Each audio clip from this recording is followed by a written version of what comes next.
आणि कुठल्या विषयावर काय काय निर्णय घेण्यात आले? काल मी आणि उपमुख्यमंत्री देवेंद्र फडणवीसजी आम्ही दोघंही केंद्रीय गृहमंत्री आणि सहकार मंत्री अमित भाईंना भेटलो. राज्यातले अनेक विषय होते, अनेक जे प्रकल्प आहेत, विकासाचे प्रकल्प आहेत, काही कामं होती, त्यामध्ये शेतकरी असतील, महिला सक्षमीकरण असेल, मराठवाडा वॉटर ग्रीडचा विषय असेल, कोकणातलं जे पाण्याचा विषय असेल, असे अनेक विषय जे राज्याच्या हिताचे, त्या बाबतीमध्ये अतिशय सकारात्मक चर्चा झाली. सहकार विभागाविषयी देखील अमित भाईंनी खूप सकारात्मक चर्चा केली आणि एकंदरीत खूप चांगली चर्चा यामध्ये झाली. सर, कॅबिनेट आणि त्याचबरोबर ते कॅबिनेटच्या बद्दल देखील सकारात्मक चर्चा झाली. त्या बाबतीत देखील अमितभाई सकारात्मक आणि आम्ही देखील लवकरच तोही निर्णय होईल. आणि त्याचबरोबर येणाऱ्या ज्या निवडणुका आहेत, लोकसभेच्या निवडणुका, विधानसभेच्या निवडणुका, स्थानिक स्वराज्य संस्थांच्या निवडणुका, या सगळ्या निवडणुका शिवसेना आणि भाजपा महायुती, मुंबईमध्ये तर RPI देखील आहे सोबत आणि महाराष्ट्रात देखील आठवले साहेब सोबत आहेत आमच्या. शिवसेना भाजपा महायुती पूर्ण ताकदीने एकत्र निवडणुका लढवणार आणि पूर्ण ताकदीने बहुमताने जिंकणार देखील, अशा प्रकारचं देखील आमची चर्चा काल झाली. या बाबतीमध्ये देखील आमची शिवसेना भाजपा युती गेले 11 महिन्यापासून अतिशय घट्टपणे, एकजुटीने या राज्यामध्ये काम करते. अनेक विकासाचे प्रकल्प आम्ही मार्गी लावले. त्यामुळे येणाऱ्या निवडणुका आम्ही युतीमध्येच शिवसेना भाजपा महायुती म्हणूनच लढवणार आहे. सर, जागा वाजवी काही वाचावाची झाली होती, काही लोकांनी स्टेटमेंट दिले होते, काउंटर स्टेटमेंट झाले होते भाजपकडनं, पण तर त्यावर काही चर्चा नाही. ते तर निवडणुका आल्यानंतर त्या सगळ्या चर्चा होतात. निवडणुका अजून दूर आहेत, त्यामुळे आता सध्या त्याच्यावर चर्चा करण्याची काय आवश्यकताच भासली नाही आणि योग्य वेळी त्या सगळ्या चर्चा होतील आणि योग्य तो निर्णय होईल. कुठेही काही, शेवटी आमची जी युती आहे, वैचारिक युती आहे. गेल्या अनेक वर्षांपासूनची जी युती, आदरणीय बाळासाहेबांच्या विचारातली युती जी आहे आणि खरं म्हणजे बाळासाहेबांच्या विचाराचं सरकार आम्ही या राज्यामध्ये स्थापन केलेलं आहे. त्यामुळे या राज्यामध्ये काम करत असताना, विकास प्रकल्प पुढे नेत असताना आदरणीय देशाचे प्रधानमंत्री मोदी साहेब देखील खंबीरपणे पाठीशी उभे आहेत. आमच्या अनेक प्रस्तावाला त्यांनी अगदी सरळ हस्ते मान्यता दिलेली आहे. म्हणजे सरकारमध्ये किंवा युतीमध्ये कोणताही मतभेद नाही? बिलकुल कुठला मतभेद नाही. हे काय वावड्या उठवत आहेत काय? त्यांचं आता विरोधकांना काही कामं नाहीत. विरोधकांच्या पायाखालची वाळू सरकलेली आहे. एका एवढ्या मोठ्या प्रमाणावर आम्ही काम करतोय. जे सरकार आमचं स्थापन व्हायच्या अगोदर 2.5 वर्षात सगळी कामं थांबली होती, सगळे प्रकल्प थांबले होते, सगळीकडे स्पीड ब्रेकर होते, हे सगळे आम्ही हटवले. आज पाहतोय पूर्ण मुंबई सकट राज्यामध्ये अनेक प्रकल्प वेगाने पुढे जात आहेत, चालना दिली आम्ही आणि त्यामुळे हे दृश्य स्वरूपात लोकांना दिसतंय. महाराष्ट्रातली जनता पूर्णपणे सुज्ञ आहे, सुजाण आहे, समजदार आहे. और मुख्यमंत्री देवेंद्र फडणवीस जी जाकर केंद्रीय गृहमंत्री और सहकार मंत्री अमित शाह जी को मिलके आए हैं. कई बातों पे चर्चा हुई, सरकार के विकास कामों को लेकर के, गठबंधन को लेकर के. तो चर्चा से क्या निष्कर्ष निकला और किन किन बातों पे एक मत रहे? कल मैं और उप मुख्यमंत्री देवेंद्र फडणवीस जी, हम दोनों ही केंद्रीय गृह मंत्री एवं सहकारिता मंत्री अमित भाई जी से मिले. बहुत ही सकारात्मक चर्चा हुई. राज्य के अनेक जो हमारे विकास के प्रकल्प हैं, वो किसानों के हो, कामगारों के हो, महिला सक्षमीकरण के हो, मराठवाड़ा वाटर ग्रिड के हो, कोंकण के सिंचाई के हो, अनेक विषय पे, सहकार क्षेत्र के अनेक विषयों पर चर्चा हुई. बहुत ही अच्छी चर्चा, सकारात्मक चर्चा हुई. और निश्चित रूप से जब से हमारे 11 महीना सरकार को हुए, राज्य को केंद्र सरकार की पूरी तरह से मदद मिल रही है.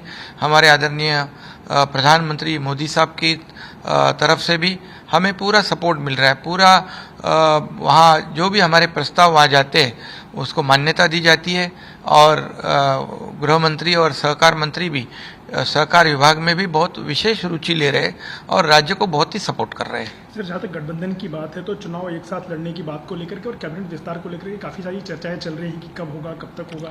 कैबिनेट विस्तार के बारे में भी चर्चा हुई, वो भी जल्द हो जाएगा, कोई दिक्कत नहीं है. और गठबंधन की बात हो तो गठबंधन हमारा बहुत ही मजबूत है, बहुत ही एकदम एकजुटी से हम काम कर रहे इस राज्य में पिछले 10-11 महीनों से। और आने वाले लोकसभा के चुनाव हो, विधानसभा के चुनाव हो, स्थानीय निकाय को जो स्थानिक स्वराज्य संस्था के चुनाव हो, सभी चुनाव शिवसेना भाजपा महायुति पूरी ताकत के साथ एक साथ लड़ेगी और बहुत ही मेजोरिटी के साथ जीतेगी। उस पर भी बहुत ही चर्चा हुई, क्योंकि हम लोग एक विचारधारा के पक्ष है, ये हमारी आइडियोलॉजी सेम है। जो बाला साहब ठाकरे जी के विचारधारा की सरकार यहाँ स्थापित हुई है, इसलिए केंद्र सरकार आदरणीय मोदी जी बहुत सपोर्ट कर रहे हैं।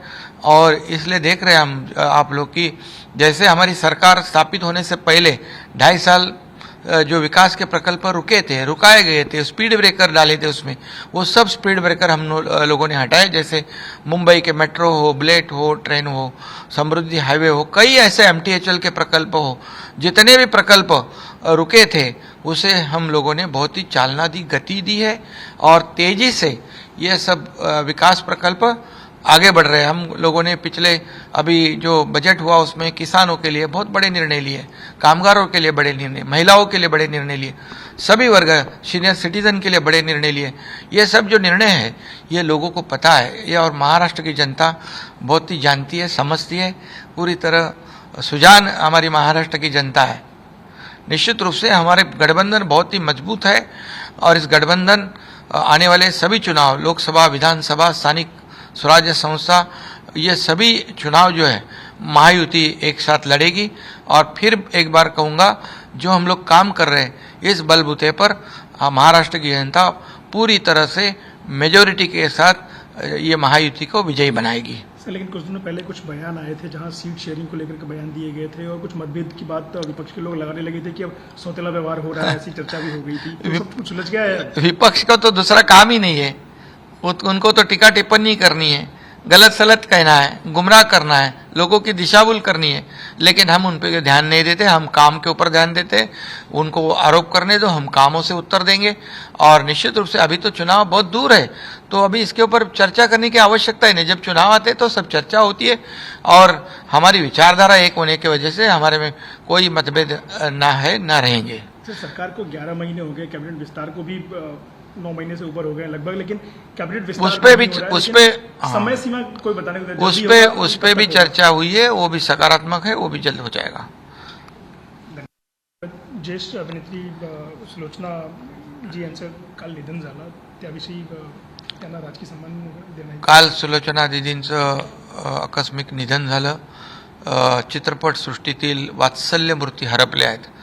त्यांनी 300 पेक्षा जास्ती चित्रपटांमध्ये अतिशय चांगली भूमिका केली। आईच्या भूमिकेमध्ये तर त्यांनी एक ठसा उमटवला। त्यांनी देवानंद, राजेश खन्ना, धर्मेंद्र, अमिताभ बच्चन यांच्यासोबत काम केलं। अनेक चित्रपट जे मराठा तितका मिळवावा, त्याचबरोबर प्रपंच असेल, असे अनेक मराठी चित्रपट, साधी माणसं, हिंदी, मराठी अनेक चित्रपटांमध्ये त्यांनी काम केलं, यशस्वीरित्या भूमिका पार पडली। त्यांच्या जाण्याने चित्रपटसृष्टीतील आणि महाराष्ट्राची मोठी हानी झालेली आहे। त्यांना अनेक पुरस्काराने गौरवण्यात आलं होतं। त्यांना पद्मश्री, महाराष्ट्र भूषण असे अनेक गौरव त्यांना प्राप्त झाले होते। अशी खऱ्या अर्थाने या महाराष्ट्रातल्या चित्रपटसृष्टीचं न भरून येणारं नुकसान झालेलं आहे। मी त्यांना भावपूर्ण श्रद्धांजली अर्पण करतो। त्यांच्या कुटुंबियांना, त्यांच्या चाहत्यांना हे दुःख सहन करण्याची शक्ती ईश्वराने प्रदान करावी, अशी देखील ईश्वरचरणी प्रार्थना करतो।